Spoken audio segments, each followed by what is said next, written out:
अब बेसिकली हम अपना चैप्टर स्टार्ट करेंगे, जो कि बेसिकली क्या है, ठोस अवस्था। हमने पढ़ ली पदार्थ क्या होता है, कितनी अवस्थाएं होती है, और उन अवस्थाओं में हमारी एक अवस्था होती है ठोस अवस्था। इसी ठोस अवस्था के बारे में इस चैप्टर में हमें अच्छे से अध्ययन करना है। हाँ, तो देखो अब हम समझते हैं ठोस अवस्था। देखो ठोस अवस्था के बारे में एक बात तो आप जान ही चुके हैं कि जो अंतर आणविक बल रहता है इनके अणुओं के मध्य, वो कैसा रहता है, बहुत ही मजबूत रहता है। मतलब कि क्या बोल सकते हैं, उच्च रहता है। क्या रहता है, मतलब कि एक अणु और दूसरे अणु के बीच का जो बल होता है वह अंतराणिक बल रहता है, और वो कैसा रहता है, बहुत ही मजबूत होता है। अब बता, यदि अंतराणिक बल मजबूत होता है मतलब कण क्या आपके बहुत पास पास है, और यदि कण बहुत पास पास है इसका मतलब जो अंतराणु की बीच की जो इनकी दूरी होगी, मतलब इन कणों की जो बीच की दूरी होगी वो कैसी होगी, बहुत ही कम होगी, है ना। तो ऐसा माना जाता है कि अंतराणविक जो दूरी होती है किनके बीच की, ठोस अवस्था में जो आपके कण रहते हैं उनके कणों के बीच की जो दूरी होती है उसे अंतराणविक दूरी रहती कहते हैं। और अंतराणविक दूरी कैसी रहती, बहुत ही निम्न रहती, बहुत ही कम रहती, क्योंकि अंतराणविक बल बहुत ही मजबूत होता है जिसका अंतराणविक दूरी बहुत ही कैसी रहती है, निम्न रहती है, कम होती है। लगभग इसे आप शून्य के बराबर मान सकते हैं, लगभग शून्य के बराबर, मतलब कि इनके बीच की दूरी होती है इतने पास पास रहते हैं, अंतराणविक बल बहुत ही मजबूत होता है। तीसरी पॉइंट क्या बोल सकते हो कि ये जो रहते हैं इनका जो आकार होता है वो भी क्या होता है, निश्चित होता है, और जो आयतन होता है वो भी क्या होता है, निश्चित होता है। ठोस अवस्था में जो भी पदार्थ रहता है ना, जैसे कि आपका मार्कर है, इसका जो आकार है वो कैसा है, निश्चित है। मतलब ये अभी देख रहे हो, कुछ समय बाद भी देखोगे तो इसी आकार का रहेगा, कुछ समय बाद भी देखोगे तो इसी आकार। हालांकि खुद से तो ये तो अलग बात है, लेकिन यदि कुछ ना करे तो ये उसी आकार का बना रहेगा, है ना। और दूसरी बात है आयतन। आयतन भी क्या होता है, निश्चित। आयतन का मतलब क्या होता है, वो जितना भाग घेर रहा है ना। तो ये अभी जितना स्थान घेरेगा कुछ समय बाद देखना उतना स्थान घेरेगा। इस मोबाइल की बात करो, किसी भी चीज की बात करो जो कि ठोस है, हालांकि अपने से कुछ करोगे तुम बाद में तो अलग बात हो जाती है, लेकिन जो ठोस रहते हैं उनका आकार भी निश्चित होता है, आयतन भी क्या होता है, निश्चित होता है। चौथा क्या होता है आपका कि ये जो होते हैं असंपीड्य होते हैं। क्या होते हैं, असंपीड्य। देखो संपीड्य का मतलब होता है, मतलब कि जैसे कि एक प्रकार संपीड़न का गुण, संपीड़न का गुण न होना, दबने का गुण न होना। जैसे कि मैं इसको दबा सकता हूं, बहुत ताकत लगेगी, है ना, और दबाऊंगा भी तो क्या हो जाएगा, पूरी तरह से टूट जाएगा। रबर की तरह नहीं कि रबर क्या होता है, जैसे आप दबाते तो क्या हो जाता है, दबने लग जाता है, तो मतलब क्या होता है, संपीड्य होता है। क्या होता है, संपीड्य होता है, वो भी पूरी तरह संपीड्य नहीं होता, है ना।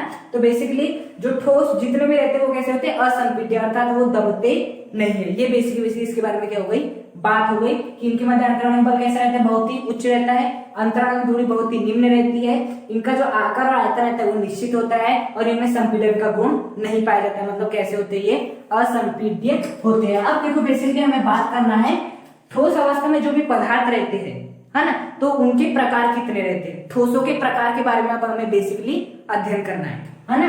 तो हमें क्या करना है, ठोस के प्रकार, कि आपके ठोस कितने प्रकार के होते हैं। अब देखो इस दुनिया में बहुत सारे इंसान रहते हैं, है ना। अब ये दुनिया में बांटना हो तो हम कैसे बांट सकते हैं, लड़का लड़की के आधार पे। अब उन लड़का लड़की को भी बांटना है तो किसके आधार बांट सकते हैं, हाइट के आधार पे, उम्र के आधार पे, मोटापे के आधार पे, वजन के आधार पे, लंबाई के आधार पे, है ना। तो जब भी आपको ये वर्ड मिल जाए, प्रकार वर्ड मिल जाए या कौन सा वर्ड मिल जाए, वर्गीकरण वर्ड मिल जाए, तो हमेशा याद रखना कि वर्गीकरण किस आधार पे हो रहा है। जैसे मेरा और बाकी स्टूडेंट का वर्गीकरण भी हो सकता है। कैसे, अब मान लो मैं बहुत ही नीचा हूं लेकिन बाकी स्टूडेंट बड़े हैं, मतलब कि हाइट उनके अधिक है, तो यदि ऐसे में वर्गीकरण करूंगा तो कितने प्रकार से हो जाएंगे, दो प्रकार से वर्गीकरण होगा, है ना। लेकिन यदि मैं बात करूं बुद्धि क्षमता के आधार पे, तो बुद्धि क्षमता के आधार पे कम ज्यादा हो सकते हैं ना। तो जब भी वर्गीकरण किया जाता है तो ये हमेशा याद रखना कि किस आधार पर वर्गीकरण करें, लंबाई के आधार पे, ऊंचाई के आधार पे, किसके आधार पे, है ना। तो ठोसों का हम वर्गीकरण कर रहे हैं, ठोसों के प्रकार देख रहे हैं, तो ठोसों का वर्गीकरण हम जिस आधार पे कर रहे हैं वो आधार क्या है, हमारा ज्यामितीय आधार। मतलब हम ज्यामिति के आधार पे क्या देख रहे हैं, ठोसों के प्रकार दिख रहे हैं। अब ज्यामिति का मतलब होता है कि कणों की संरचना कैसी है, कण किस प्रकार से व्यवस्थित है ना। मतलब कि ये ठोस पदार्थ हो गया, दूसरा ठोस पदार्थ हो गया। अब यदि इन दोनों क्या ठोस है, लेकिन ये कोई और प्रकार का ठोस होगा, ये किसी और प्रकार का ठोस होगा। अब उसी के लिए हम क्या देखेंगे, इनकी ज्यामिति। ज्यामिति देखने का मतलब कि इसके बीच अंदर जो कण है और इसके अंदर जो कण है, यदि उनकी व्यवस्था क्या है, समान है, क्या है, समान है, तो उनकी ज्यामिति क्या है, समान है। लेकिन मान लो इसके अंदर के कण एक के नीचे एक है, लेकिन इसके नीचे कण एक के नीचे एक नहीं है, मतलब इनकी ज्यामिति कैसी होगी, अलग अलग होगी। मतलब हम बेसिकली अब हम ठोसों के प्रकार देख रहे हो किस आधार पे देख रहे हैं, ज्यामिति के आधार पे, मतलब कि ठोसों के बीच में जो कण रहते हैं उनकी संरचना, उनकी व्यवस्था के आधार पे, है ना। तो बेसिकली जो आपके ठोस रहते हैं वो दो प्रकार के होते हैं, एक होते हैं आपके क्रिस्टलीय ठोस और दूसरे होते हैं आपके अक्रिस्टलीय ठोस। क्रिस्टलीय ठोस और अक्रिस्टलीय ठोस। अब क्रिस्टलीय ठोस क्या होते हैं, तो देखो क्रिस्टलीय ठोस और अक्रिस्टलीय ठोस इन दोनों में भी यदि हमें इनका अध्ययन करना तो किसके रूप में करेंगे, हम अंतर के रूप में अध्ययन करेंगे, है ना। और अंतर के रूप में भी हम अध्ययन ऐसे करेंगे कि इनका एक एक गुण लिखते जाएंगे और उनमें अंतर देखते जाएंगे। जैसे कि मैं पहले बात करूंगा इसके गलनांक की, है ना। तो क्रिस्टलीय ठोस का गलनांक कैसे होता है और क्रिस्टलीय ठोस का कैसे होता है। फिर मैं अगला गुण ले लूंगा विदलन, कि इसमें जो क्रिस्टलीय ठोस में विदलन होता है वो कैसा होता है और क्रिस्टलीय ठोस में कैसा होता है। फिर मैं देख लूंगा आपके इसमें ज्यामिति, है ना, कि क्रिस्टलीय ठोस की ज्यामिति कैसी होती है, अक्रिस्टलीय ठोस की ज्यामिति कैसी होती है। तो इसी प्रकार से बहुत प्रकार से फिर मैं देखूंगा आपकी इसमें संपीड्यता की, मतलब कि क्रिस्टलीय ठोस अधिक संपीड्य होते हैं या अक्रिस्टलीय ठोस होते हैं, क्योंकि बेसिकली ठोस कैसे होते हैं, असंपीड्य होते हैं, है ना। तो हमें बेसिकली वही देखना कि इनमें सिकुड़ने का गुण होता है, दोनों ठोस ही है तो किसमें अधिक सिकुड़ने का गुण रहता है, किसमें कम रहता है, वो देखना है। उसके बाद क्या देखेंगे हम, इनके बीच व्यवस्था देखेंगे कि किसकी व्यवस्था लंबी चलती है, किसकी व्यवस्था कम चलती है, बेसिकली वो देखेंगे, है ना। तो इसी प्रकार से देखेंगे। तो ये क्या हो गया, आपके गुण हो गए, और इन गुणों के आधार पर हम क्या देखने वाले, क्रिस्टलीय ठोस और अक्रिस्टलीय ठोस में अंतर देखने वाला है। सबसे पहले हम देख लेंगे ज्यामिति के आधार पर, है ना, क्योंकि यदि हम ज्यामिति समझ गए दोनों की तो ये बाकी अंतर भी आसानी से क्या देंगे, समझ में आ जाएंगे। तो देखो बेसिकली जो क्रिस्टलीय, जो जितने भी क्रिस्टलीय ठोस रहते हैं उनकी जो ज्यामिति होती है वो कैसी होती है, निश्चित होती है।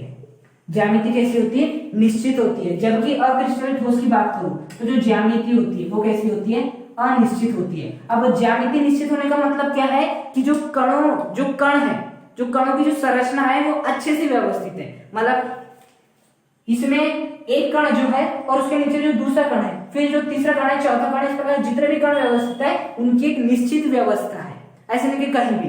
जबकि इसमें निश्चित व्यवस्था नहीं। जैसे कि मैं आपको एक एग्जांपल देता हूँ NaCl का, इसका एग्जांपल देता हूँ NaCl का। NaCl किस प्रकार रहता है, यदि आप NaCl को जानते क्या होता है, नमक, है ना। तो उसमें बेसिकली क्या होता है, Na+Cl-, Na+Cl-, है ना, Cl-Na+, फिर क्या आता है आपका यहाँ पर Na। इस प्रकार से व्यवस्थित रहते हैं। अभी यदि आप अच्छे से देखो तो माइक्रोस्कोपिक की सहायता से Na+Cl-, Cl-, Na+Cl-, Na+ है। बेसिकली जो आपका NaCl है वो क्या आपका क्रिस्टलीय ठोस है। जो आपका NaCl है वो किस प्रकार का ठोस है, क्रिस्टलीय ठोस है। तो देखो उसकी संरचना इस प्रकार से रहती है। तो देखो इसे क्या कहते हैं, ज्यामिति, कणों की व्यवस्था, है ना। तो देखो ये वाला जो Na है, ये वाला Na कितने Cl से घिरा हुआ है, 4 Cl से, 1 2 3 4 घिरा है।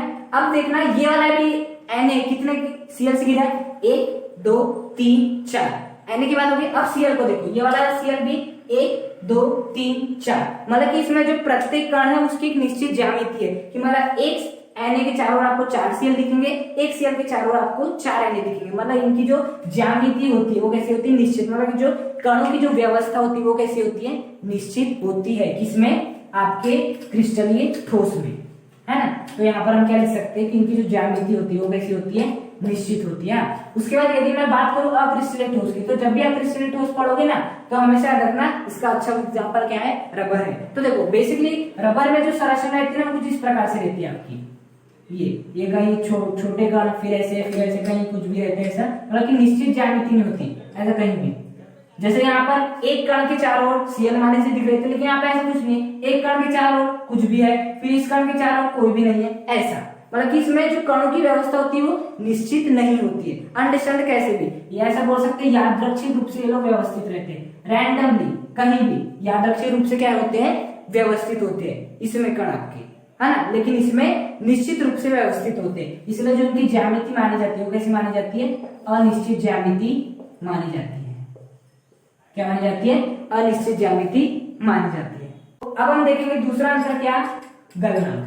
क्या देखेंगे, गलनांक। बेसिकली गलनांक क्या होता है, गलनांक का मतलब होता है जब ठोस आपका किसमें बदलता है, द्रव में बदलता है, तो जिस भी तापमान में होता है वो क्या होता है, गलनांक। गलन धन अंक, गलने का अंक, ठोस का द्रव में पिघलना, वही क्या कहलाता है, गलनांक। वो जिस भी तापमान पे पिघलता है वही क्या कहलाता है, गलनांक। तो जो क्रिस्टलीय ठोस का जो गलनांक रहता है वो कैसा रहता है आपका, निश्चित रहता है। मतलब जो गलनांक है वो निश्चित रहता है, जबकि इनका जो गलनांक रहता है वो कैसा रहता है, अनिश्चित रहता है।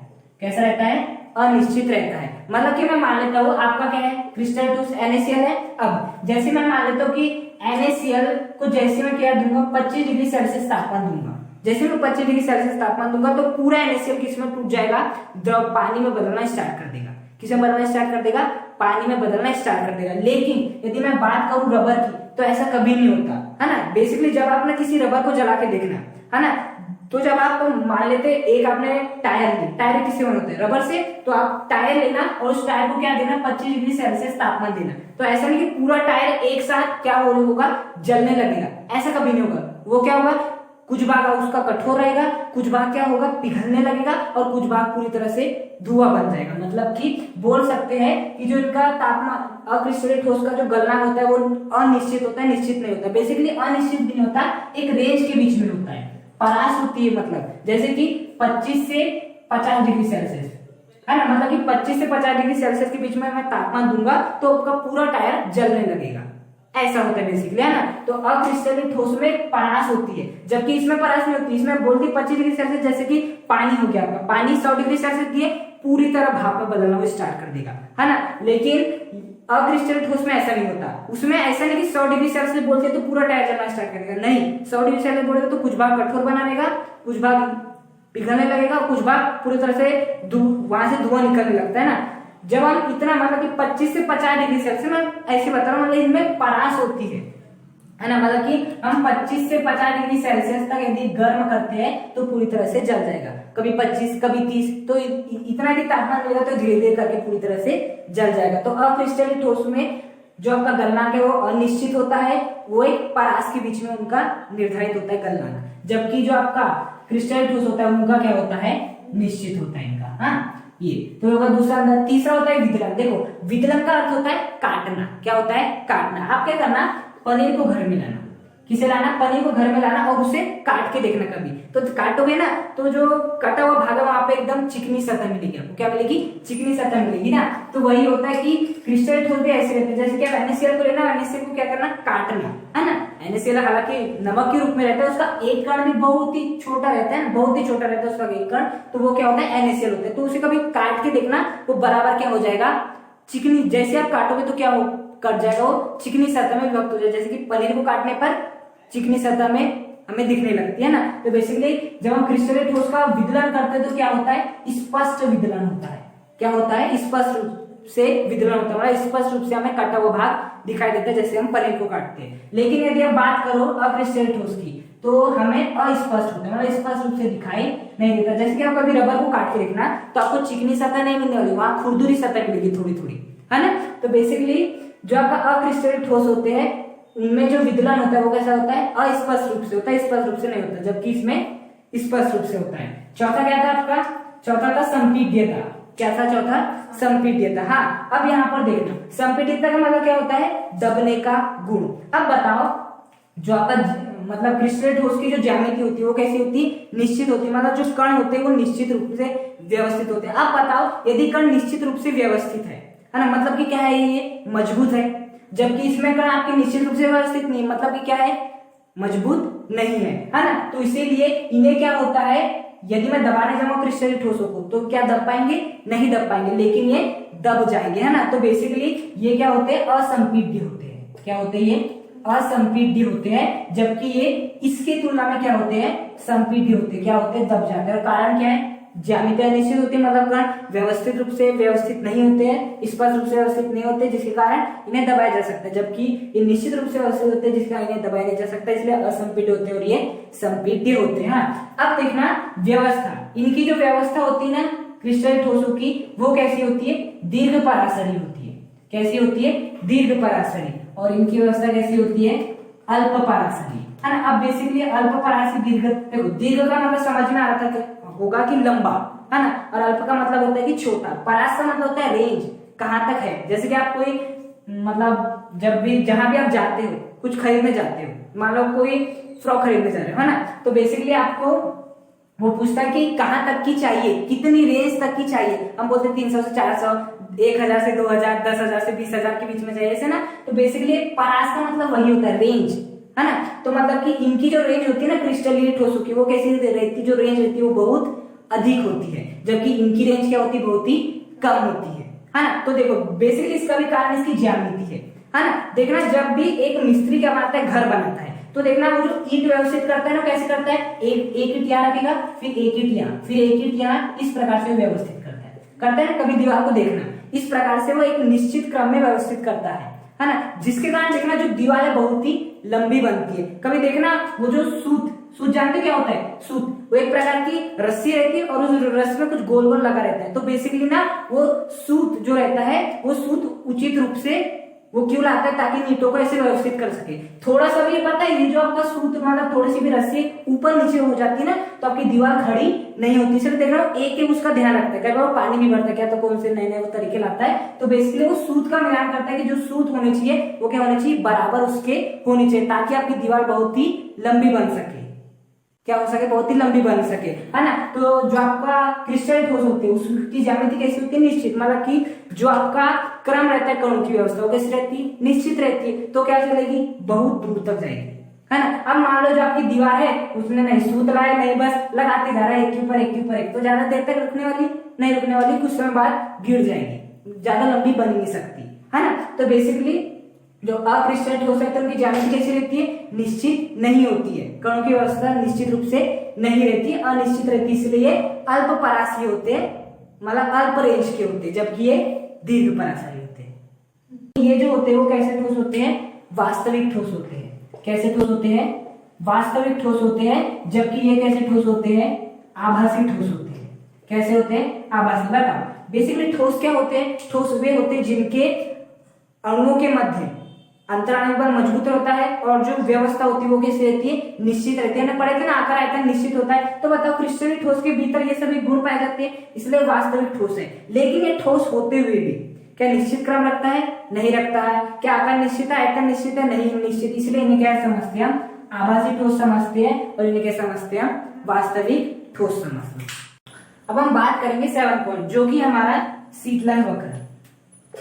7वां गुण क्या होता है, शीतलन वक्र। हमें ये देखना है कि क्रिस्टलीय ठोसों का जो शीतलन वक्र प्राप्त होता है वो कैसा प्राप्त होता है, क्या सतत प्राप्त होता है या असतत प्राप्त होता है। उसी प्रकार से अक्रिस्टलीय ठोसों का भी हमें शीतलन वक्र देखना है, वो सतत होता है या असतत होता है। क्रिस्टलीय ठोस मतलब कि NaCl और आपका अक्रिस्टलीय ठोस मतलब कि रबर, हाँ। तो हमें देखना है कि ऐसे पदार्थ का शीतलन वक्र कैसा मिलता है और इस प्रकार के पदार्थ का जो शीतलन वक्र वो कैसे मिलता है ना। उससे पहले मैं आपको जो शीतलन वक्र बेसिकली होता क्या है वो समझ देता हूं, है ना। बेसिकली जो शीतलन वक्र होता है ना, वो हम किसके बीच में बनाते हैं, समय और तापमान के बीच में बनाते हैं। किसमें बीच में बनाते हैं, समय और तापमान के बीच में एक वक्र बनाया जाता है। वक्र का मतलब क्या होता है, ग्राफ। क्या होता है, ग्राफ होता है। तो बेसिकली जो शीतलन वक्र होता है ना, वो तापमान और समय के बीच में खींचा जाता है। अब बेसिकली इसे खींचने के लिए मैं आपको एक एग्जांपल दूंगा, जो कि हमने 9th क्लास में एक एक्सपेरिमेंट किए थे। जो आपकी प्रैक्टिकल बुक आती है ना, फिजिक्स की हो गई, केमिस्ट्री हो गई, तो फिजिक्स के प्रैक्टिकल में आपका एक प्रैक्टिकल था, है ना। वही प्रैक्टिकल मैं आपको बता रहा हूँ। देखो इस प्रकार से हमने क्या ले लिए थे, यहाँ पर एक पात्र लिए थे और इस पात्र में क्या रखे हुए थे, बर्फ रखे हुए थे। ये प्रैक्टिकल जरूर किया होगा, किया नहीं होगा तो लिखा तो होगा कभी ना कभी, है ना। तो इस प्रकार से यहाँ पे क्या रहता है, इस प्रकार से पात्र लेते हैं और इसमें क्या रखा रहता है, बर्फ रखा रहता है ना। और इससे हम क्या लगा देते हैं, इस प्रकार से आपका थर्मामीटर लगा देते हैं। क्या लगा देते हैं, थर्मामीटर लगा देते हैं। और इसे हम रख देते हैं इस प्रकार के एक स्टैंड में रख देते हैं, ऐसे। ये मतलब कि एक प्रकार से आप समझ सकते हो कि ये कुछ ऐसा है, टेबल जैसा है, और इस टेबल के ऊपर हमने पात्र रख दिए हैं, है ना। और हम नीचे से क्या जलाएंगे, अब इसे उष्मा देंगे। क्या देंगे, नीचे से उष्मा। तो यहाँ पर मैं क्या लगा दूंगा, लैंप लगा दूंगा। एक प्रकार से बनाऊंगा ऐसा लैंप कभी ना कभी, तो जिससे आग मिलती है, ऐसे, है ना। लैंप लगा दिया लैंप। तो ये वाला प्रैक्टिकल हमने कहाँ किए थे, क्लास 9th में किए थे, है ना। तो उस प्रैक्टिकल से हमें क्या जानने को मिला था, यदि उसे समझ गया तो शीतलन वक्र भी समझ जाओगे आप। तो देखो बेसिकली जो ये आपका इस प्रकार से, ये क्या आपका स्प्रिट लैंप है, ये आपकी टेबल है ना। ये टेबल को रखने के लिए यहाँ पर आप बना सकते हो दो इस प्रकार से, जहाँ टेबल खड़ी रहेगी, और नीचे हमने इस प्रकार से आपका लैंप लगा दी है ना। जब हमने बर्फ को रखे, बेसिकली थर्मामीटर क्या बताता है आपको, तापमान बताता है कि तापमान कितना है ना, बेसिकली यही बताता है। तो यहाँ पे क्या रखी हुई है, बर्फ रखी हुई है। जैसे मैं थर्मामीटर डालूंगा तो थर्मामीटर क्या बताएगा, इस पात्र का तापमान बताएगा। वो मैं मान लेता हूं इस पात्र का तापमान कितना है आपका भी -10 डिग्री सेल्सियस है। कितना है, -10 डिग्री सेल्सियस। चूंकि बर्फ भरी है तो ऑब्वियस बात है जो आपका टेम्परेचर होगा वो निगेटिव में आएगा। तो मान लेते हैं इस पात्र का टेम्परेचर कितना है, -10 डिग्री सेल्सियस है। ये कब की परिस्थिति है, जब मैंने ऊष्मा नहीं दी है, मतलब इसे स्टार्ट नहीं किया है, ऊष्मा नहीं दी है, ये तब की बात है ना।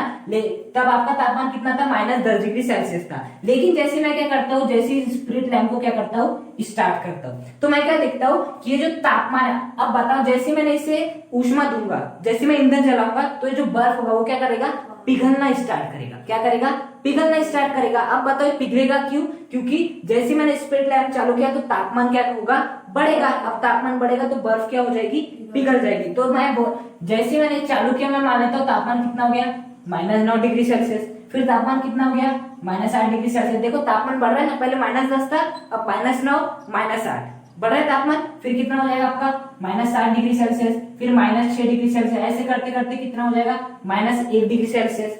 उसके बाद आपका तापमान कितना हो जाएगा, 0 डिग्री सेल्सियस, है ना। बेसिकली -10 था जब ये बंद था, लेकिन जैसे मैंने इसे स्टार्ट किया तो धीरे धीरे इसको ऊष्मा मिलने लगी। अब ऊष्मा मिलने लगी तो इसका क्या हो गया, तापमान बढ़ने लगा। -10 से -9 हुआ, तापमान 1 डिग्री सेल्सियस बढ़ गया। फिर -8 हुआ, -7, -6, फिर -1 हो गया। अब जैसे ही तापमान 0 डिग्री सेल्सियस हो जाता है, तो 0 डिग्री सेल्सियस क्या है, 0 डिग्री सेल्सियस में जबकि बर्फ है, अब वो किस में बदलना स्टार्ट कर देती है, पानी में बदलना स्टार्ट कर देती है। अभी तक जो था आपका केवल क्या था, बर्फ रखा हुआ था। तो जैसे जैसे मैं ऊष्मा दे रहा था इसके माध्यम से, तो आपका तापमान क्या हो रहा था, होते जा रहा था, बढ़ते जा रहा था।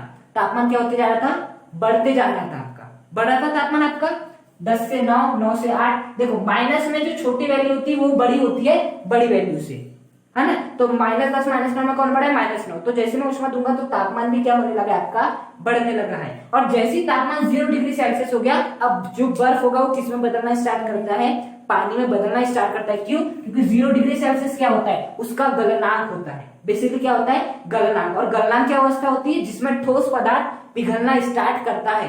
जल का गलनांक कितना होता है, 0 डिग्री सेल्सियस। मतलब 0 डिग्री सेल्सियस तापमान के बाद क्या होता है, आपका जो ठोस पदार्थ है वो गलना स्टार्ट करता है, पानी में बदलता है। तो यहाँ तापमान कितना हो गया, 0 डिग्री सेल्सियस। ऊष्मा मिलते मिलते तो अब क्या होगा, जो बर्फ होगा वो किसमें बदलना स्टार्ट करेगा, पानी में बदलना स्टार्ट करेगा। किसमें बदलना स्टार्ट कर देगा, पानी में बदलना स्टार्ट कर देगा, इस प्रकार से, है ना। अब इसे हम ऊष्मा निरंतर देते जा रहे, है ना। फिर भी जो तापमान है 0 डिग्री सेल्सियस का 0 डिग्री सेल्सियस ही बना हुआ है। ऐसा नहीं कि तापमान आपका 0 डिग्री सेल्सियस हो गया तो मैंने उसके बाद इसे बंद कर दिया, मैंने ऐसा नहीं किया।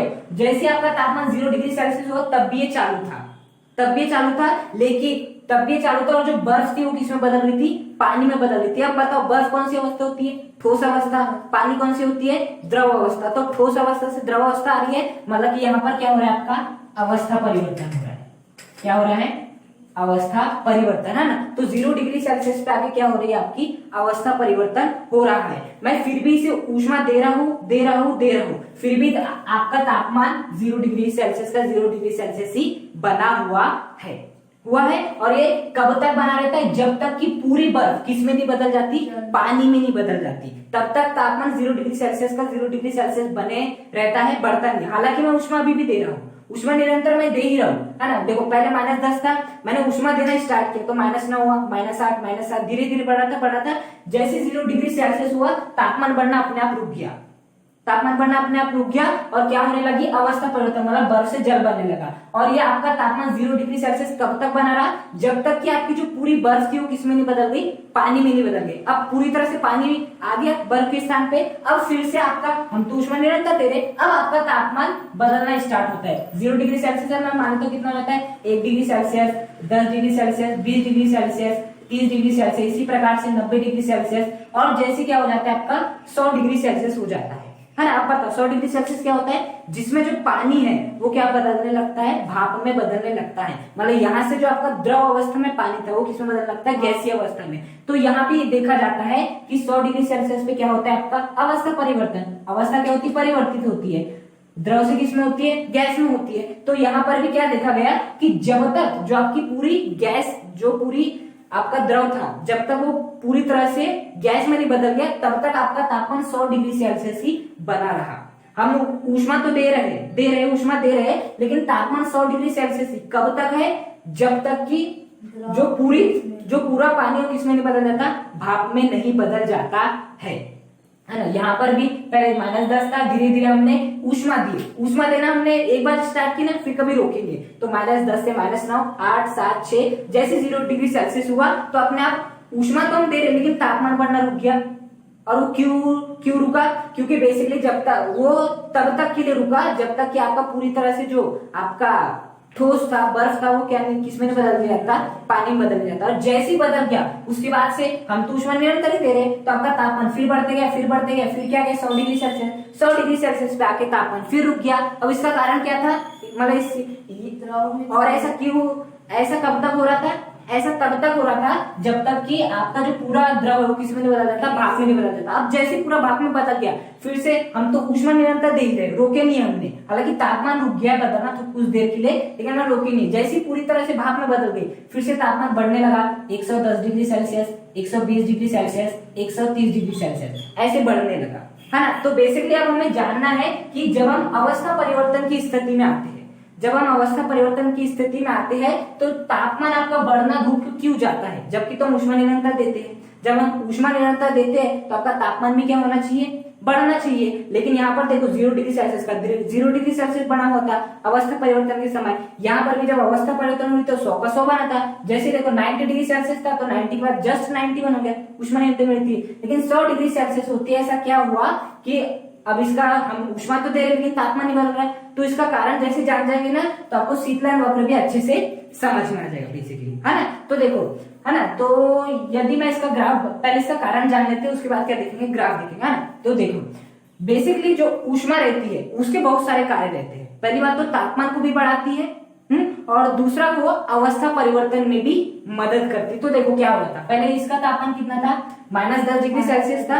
अब जैसे मैंने ऊष्मा देना स्टार्ट किया, है ना, तो जो ये वाली ऊष्मा का काम क्या था, आपके तापमान को बढ़ाना। ये वाली ऊष्मा भी केवल एक काम करी थी, तापमान को बढ़ाने का। तो 9 डिग्री सेल्सियस, 8 डिग्री सेल्सियस तापमान बढ़ाते गई। लेकिन जैसे 0 डिग्री सेल्सियस आई तो कौन सी स्थिति आ गई, अवस्था परिवर्तन की स्थिति आ गई। मतलब कौन सी स्थिति आ गई, जब आपका जो ठोस था वो किसमें बदलेगा, द्रव में बदलेगा, है ना। तो अब आप जितने भी ऊष्मा दोगे ना वो तापमान बढ़ाने में काम नहीं आएगी, वो किस काम में आएगी, ठोस को द्रव में बदलने में, बर्फ को जल में बदलने में काम आएगी। इसी कारण यहाँ पर आने पर जो आपकी ऊष्मा है वो तो हम निरंतर देते हैं, लेकिन जितनी भी ऊष्मा है वो ताप बढ़ाने में काम नहीं आती। किस काम आती है, वो आती है अवस्था परिवर्तन के काम में आती है। अब जैसे अवस्था परिवर्तन पूरी तरह से हो गया, मतलब कि पूरी तरह से जो आपकी बर्फ थी वो जल में बदल गई, अब फिर से क्या होगा, फिर से हम ऊष्मा निरंतर दे रहे हैं। अब धीरे धीरे क्या अवस्था परिवर्तन का काम हो गया, ऊष्मा मिल रही है, अब क्या करेगा, फिर से तापमान को बढ़ाने का काम करेगा। 0 से 1, 1 से 10, 20, 30, जैसे 100 डिग्री सेल्सियस आया फिर से क्या होगी, अवस्था परिवर्तन। मतलब जो आपका द्रव है वो किसमें बदलेगा, गैस में बदलेगा, भाप में बदलेगा, पानी भाप में बदलेगा, है ना। तो अब आप जितनी भी ऊष्मा दोगे ना वो 100 से 101 करने में काम नहीं आएगी। वो क्या काम करने में आएगी, वो काम करने में आएगी अवस्था परिवर्तन की।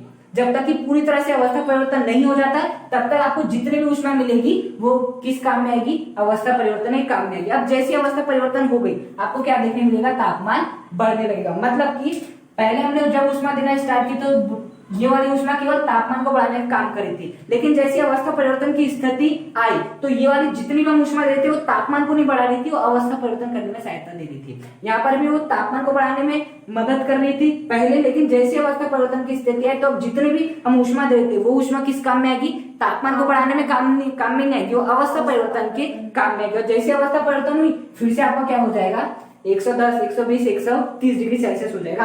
अब यदि मैं इसके बीच में क्या बनाना चाहूँ, ग्राफ बनाना चाहूँ तो कैसा बनेगा आपका, ध्यान देना, ये हो गया आपका तापमान, ये होगा समय, है ना। तो देखो बेसिकली जैसे जैसे आपका समय बढ़ेगा, है ना, तो देखो जैसे जैसे आपका समय बढ़ रहा है ना, -10 से -9 हुआ, -8 हुआ, -7 हुआ, तो कब हो रहा है, जब आपका समय बढ़ा है। हम मान लेते हैं कि पहले आपका कितना था, 1 मिनट था, मतलब कि हम मान लेते 12:01 हो रहे थे आपके, तो तापमान कितना -10। जैसे स्पीड लाइन चालू की -9 हुआ, फिर -8 हुआ। अब ऐसा तो थोड़ा है कि टाइम पूरी तरह रुक जाएगा, 2 होगा, फिर 3 होगा, मतलब कि आपका जैसे जैसे समय बढ़ रहा है तो आपका तापमान भी क्या हो रहा है, बढ़ रहा है ना। तो पहले में क्या देखने मिल रहा है कि जैसे जैसे आपका समय बढ़ रहा है, देखो समय आपका बढ़ रहा है, 12 एक था, फिर 2 हुआ, 3 हुआ, तो देखो आपका टेम्परेचर भी क्या हो रहा है, बढ़ रहा है। तो पहले में क्या देखने मिलता है कि जैसे जैसे आपका समय बढ़ता है, देखो मैं समय में भी आगे जा रहा हूँ, टेम्परेचर में भी आगे जा रहा हूँ, जैसे जैसे आपका समय बढ़ रहा है तो तापमान भी बढ़ रहा है।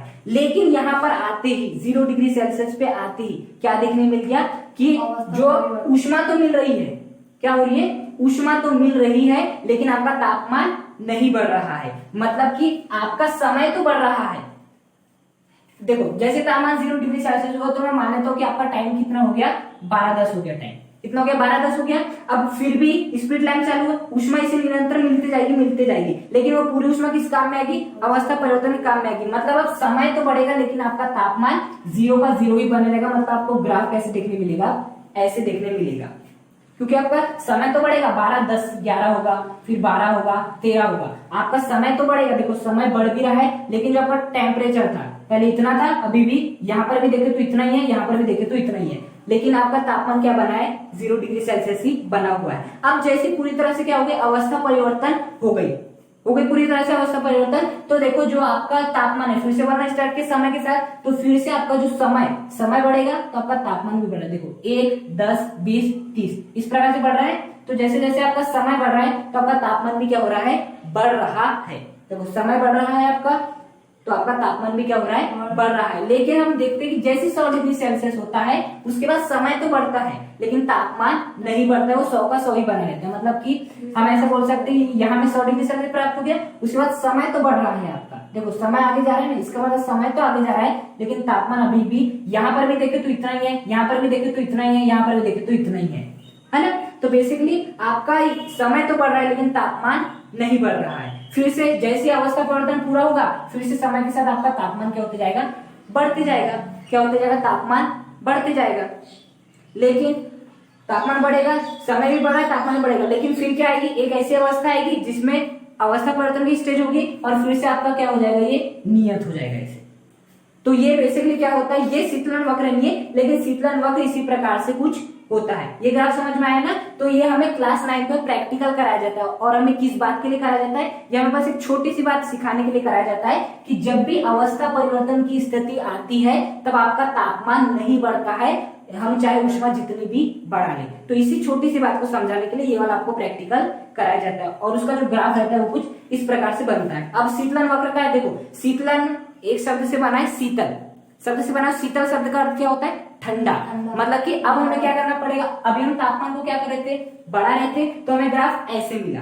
अब पता है कि मैं तापमान को कम करूंगा, मतलब कि 130 से 120 करूंगा, 120 से 110, फिर जैसे मैं 100 आऊंगा फिर से वो क्या हो जाएगा, नियत हो जाएगा नियत। मतलब कि अब जब पहले आपको जब हम तापमान बढ़ा रहे थे तो आपको ऐसा ग्राफ देखने मिल रहा था, है ना। लेकिन जब मैं तापमान को ठंडा करूंगा, मतलब 130 से 120 करूंगा, 120 से 110 करूंगा, तो आपको ग्राफ कुछ इस प्रकार से देखने मिलेगा देखने इस प्रकार से। पहले आपको ऊपर जाते हुए देखने मिल रहा था, क्यों, क्योंकि समय के साथ साथ आपका तापमान भी बढ़ रहा था। अब शीतलन वक्र है। शीतलन वक्र क्या होता है, बेसिकली हम तापमान को क्या करेंगे, कम करेंगे समय के साथ साथ। देखो समय आगे बढ़ रहा है, तापमान भी कम हो रहा है, फिर नियत हो जाएगा क्योंकि अवस्था परिवर्तन की स्थिति आई जाएगी। फिर समय आपका आगे बढ़ेगा लेकिन तापमान कम होगा, फिर आपके यहाँ पे नियत हो जाएगा क्योंकि अवस्था परिवर्तन की स्टेज आ जाएगी, फिर वो नियति बना जाएगा। तो बेसिकली ये क्या होता है, आपका शीतलन वक्र होता है। ये होता है बेसिकली, ये जस्ट उल्टा होता है आपके किसका, जब हम क्लास 9 में जो एक्सपेरिमेंट किए थे उसके ग्राफ का जस्ट उल्टा होता है ना। तो देखो ये बेसिकली जो आपका ग्राफ है ना, ये होता है आपके क्रिस्टलीय ठोस का ग्राफ, ये होता है आपके क्रिस्टलीय ठोस का शीतलन वक्र, है ना। तो देखो ये जो आपको क्रिस्टलीय ठोस का जो शीतलन वक्र है वो आपको कैसा दिखाई दे रहा है, लगातार दिखाई दे रहा है या रुक रुक के दिखाई दे रहा है, रुक रुक के दिखाई दे रहा है। ये जो आपका शीतलन वक्र है रुक रुक के, लगातार कैसे होता है, ये होता है आपका लगातार। ये क्या होता है आपका लगातार होता है, लेकिन क्या वैसे देखने में रहा है, आया फिर रुक गया, फिर चालू किया फिर रुक गया, फिर चालू किया फिर रुक गया, है ना। तो यह सतत नहीं है, कैसा है, असतत। सतत का मतलब होता है लगातार। क्या होता है सतत का मतलब, लगातार होता है। तो क्या लगातार है, नहीं है, ये कैसा है, असतत है। इसलिए कहा जाता है कि क्रिस्टलीय ठोसों का जो शीतलन वक्र होता है वो कैसा होता है, असतत होता है। क्या होता है, असतत होता है। जबकि जो अक्रिस्टलीय ठोस होते हैं उनका शीतलन वक्र कैसे होता है, सतत होता है। अब सतत होने का कारण भी जानो क्या होता है, क्योंकि देखो जब देखो बेसिकली जो क्रिस्टलीय ठोस होता है उनका जो गलनांक का क्वथनांक होता है वो कैसा होता है, निश्चित होता है। निश्चित होता है कि 0 डिग्री सेल्सियस पे चालू कर देंगे, मतलब 0 डिग्री सेल्सियस पे एकदम एक समान हो जाएंगे, 100 डिग्री सेल्सियस पे फिर से वो क्या हो जाएंगे, एक समान हो जाएंगे। लेकिन इनका तो गलनांक क्वथनांक निश्चित ही नहीं होता ना, ये पता नहीं कब है, मतलब किस तापमान पे ये लोग सीधा दिखाएंगे, है कि नहीं, ये तो हमें मालूम नहीं है। क्योंकि हमने क्या पढ़ा, अक्रिस्टलीय ठोसों का जो गलनांक का क्वथनांक होता है वो कैसे होता है, अनिश्चित होता है। मतलब कि कभी ये 25 डिग्री सेल्सियस पर ही जमने लगता है, कभी 50 डिग्री सेल्सियस पर ही जमने लगता है, मतलब कुछ ही निश्चित नहीं है। तो इसके लिए हम ऐसा ग्राफ तो प्राप्त कभी नहीं कर पाएंगे ना। तो इसका जो बेसिकली अक्रिस्टलीय ठोस जितने भी होते हैं उनका जो ग्राफ होता है ना वो आपको ऐसे दिखने मिलता है। जो शीतलन वक्र है, जब हम तापमान और समय के बीच में ग्राफ बनाएंगे, शीतलन वक्र बेसिकली क्या होता है, तापमान और समय के बीच में, और तापमान को क्या किया जाता है, उसमें कम किया जाता है। तो जो शीतलन वक्र होता है सतत होता है, देखो लगातार मिल रहा है आपको, क्योंकि इनका क्या नहीं है, निश्चित गलनांक क्वथनांक नहीं है। तो हमें ऐसी स्टेज तो कभी मिलेगी नहीं। जैसे ये वाली स्टेज कब मिल रही है, जब का तापमान 0 डिग्री सेल्सियस है। ये वाली स्टेज कब मिल रही है, जब तापमान 100 डिग्री सेल्सियस है। क्योंकि हमें मालूम है इनका गलनांक भी क्वथनांक भी निश्चित है, 0 और 100, लेकिन इसका कुछ निश्चित है नहीं है। इसलिए इनका जो शीतलन वक्र है वो एकदम प्राप्त होता है। देखो ये सतत है, बीच में कहीं रुक रहा है, इसे नहीं रुक रहा है, इसलिए कहा जाता है कि इसका जो ग्राफ होता है वो कैसा होता है, सतत होता है शीतलन वक्र, और इसका कैसा होता है, असतत। असतत मतलब ऐसा, इसके नीचे जब भी क्वेश्चन आएगा तो ऐसे डायग्राम बना देना है, और सतत के लिए आपको ऐसा डायग्राम बना देना है। हो जाएगा आपका तापमान और ये हो जाएगा आपका समय। तो शीतलन वक्र इसका सतत होता है और इसका कैसा होता है, असतत, लगातार, और ये लगातार नहीं मिलता है। अब देखो अंतिम बात कर लेते हैं किसकी, दैशिकता की। अंतिम पॉइंट क्या है आपका, दैशिकता, है ना। बेसिकली देखो दैशिकता का मतलब क्या होता है, दैशिकता का मतलब होता है दिशा से। किससे होता है, दिशा से, है ना। देखो पदार्थ भी दो प्रकार से होते हैं, एक प्रकार के पदार्थ होते हैं समदैशिक और एक प्रकार के पदार्थ होते हैं विषमदैशिक, है ना। तो समदैशिक किन्हें कहते हैं, विषमदैशिक किन्हें कहते हैं। देखो जैसे कोई भी पदार्थ उसके बहुत सारे गुण होते हैं। जैसे कि एक गुण की बात करूं, अपवर्तनांक, क्लास 10th में हमने पढ़ा होगा अपवर्तनांक का गुण, क्योंकि प्रत्येक पदार्थ में किसका गुण होता है, अपवर्तनांक का गुण होता है। और अपवर्तनांक किससे संबंधित है, अपवर्तन से संबंधित है। किससे संबंधित है, अपवर्तन। अपवर्तन जानते हो क्या होता है, एक प्रकाश की किरण आ रही है तो वो क्या होती है, थोड़े से मुड़ जाती है।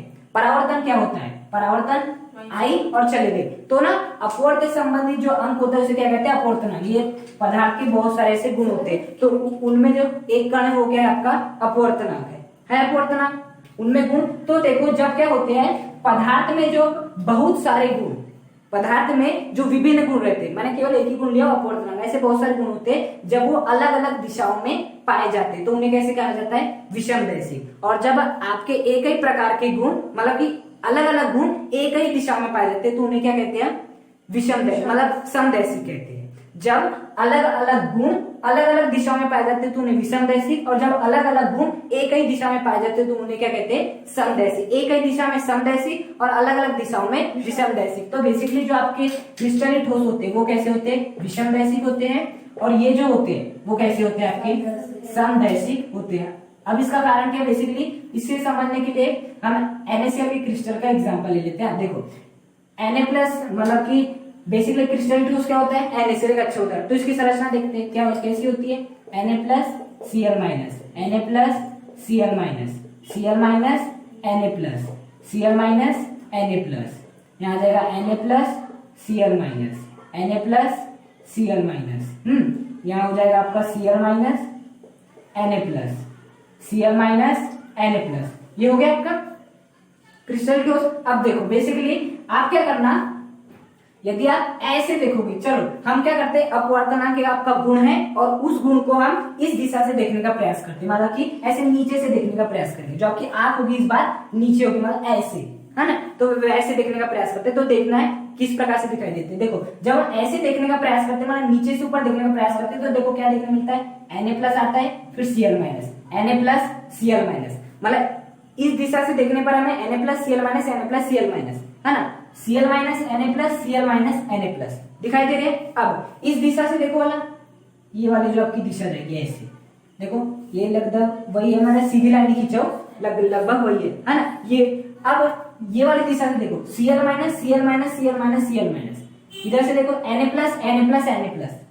यहाँ जब हमने इस दिशा में देखे तो हमें क्या दिख रहा है, Na plus Cl minus Na plus Cl minus Cl minus Na plus Cl minus Na plus. लेकिन जब हम इस दिशा से देखते हैं तो क्या देखने मिलता है, Cl minus Cl minus Cl minus Na plus Na plus Na plus. मतलब कि हम इस दिशा से देख रहे हैं तो आपको कुछ और दिखाई दे रहा है, इस दिशा से देख रहे हैं तो कुछ और दिखाई दे रहा है। मतलब अलग अलग दिशाओं से देखने पर आपको अलग अलग दिखाई दे रहे हैं। मतलब कि ये कैसे होंगे, इनके गुण भी क्या होंगे, अलग अलग होंगे। मतलब अलग अलग दिशाओं से देखने पर आपको जो गुण होते हैं वो कैसे दिखाई देते हैं, अलग अलग दिखाई देते हैं। इसलिए ये कैसे होते हैं, विषमदैशिक होते हैं। जबकि यदि मैं बात करूं अक्रिस्टलीय ठोसों की तो वो कैसे होते हैं, समदैशिक। मतलब कि आप कोई भी दिशा से देख लो, कोई भी दिशा से देख लो, उनके जो गुण मिलेंगे आपको सेम मिलेंगे। क्योंकि सबसे अच्छा एग्जांपल क्या है इसका, रबर। रबर की संरचना किस प्रकार रहती है, इस प्रकार से रहती है आपकी, इस प्रकार से बना सकते हो। तो जब यहां से देखो या आप क्या यहां से देखो, यहां से देखो, जो आपको गुण है वो क्या मिलेंगे, एक ही समान से देखने को मिलते हैं, है ना। जो आपके चाहे आप इधर से देखो, इधर से देखो या ऊपर से देखो, जो आपके अणु है वो आपको एक ही जैसे देखने मिलते हैं। इसलिए अलग अलग दिशाओं से देखने पर भी यहाँ पर गुण एक समान दिखाई देते हैं, जबकि यहाँ पर अलग अलग दिशाओं से देखते हैं तो गुण अलग अलग मिलते हैं। इसलिए ये विषमदैशिक होते हैं और ये समदैशिक।